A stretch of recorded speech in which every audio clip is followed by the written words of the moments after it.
next question, do you about leadership and sociopathic leadership in particular, the cruelty, the absence of compassion, the utter shamelessness, the total self-interest. Will it continue to influence other leaders? This is the Republican Party now. There is no getting away from that fact. And I think we need to hold on to that, because we cannot allow these people who have enabled every single horror Donald Trump has committed upon this country, the people in this country, and the people in the world, to turn around and point their fingers at him as if Donald were the only problem. And once he exits stage left, we can go back to the status quo. That cannot be allowed. There's a normal to return to. No, there's no normal to return to. And quite frankly, the Republican Party has been a party of despots and fascists for a while now. They have laid the foundation for this moment in which we're living, and they need to be held accountable. Every single one of them needs to be held accountable. The Democrats' mistake has always been to say, we need to look forward, not back. And that has been a tragic misjudgment, in my view.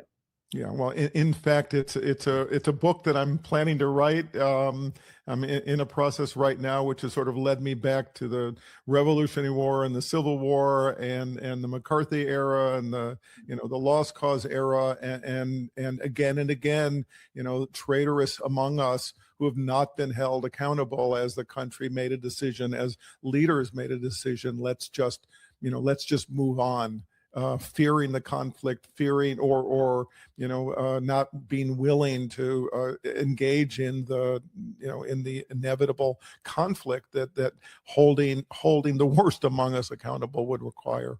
And Stephen, I think it's worse than that too, because there have been moments in modern American history in which there have been these gratuitous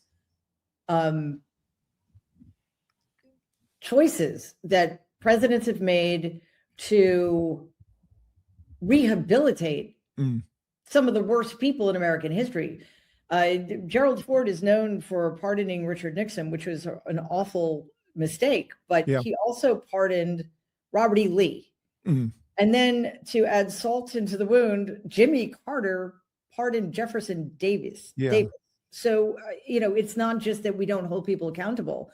We wipe the slate clean for them. Yeah, not to mention putting up monuments to them all over, or surely all over the southern United States. Yeah. So look, this is a tendency in the psyche of America.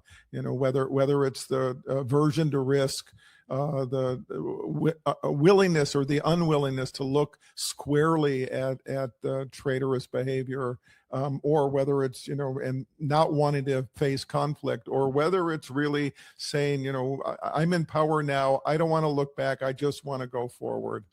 And there's great consequences that lead us to our current predicament, not the least of which was the failure to hold Donald Trump accountable for January 6th. I mean, one of, in my view, a fatal mistake of Joe Biden.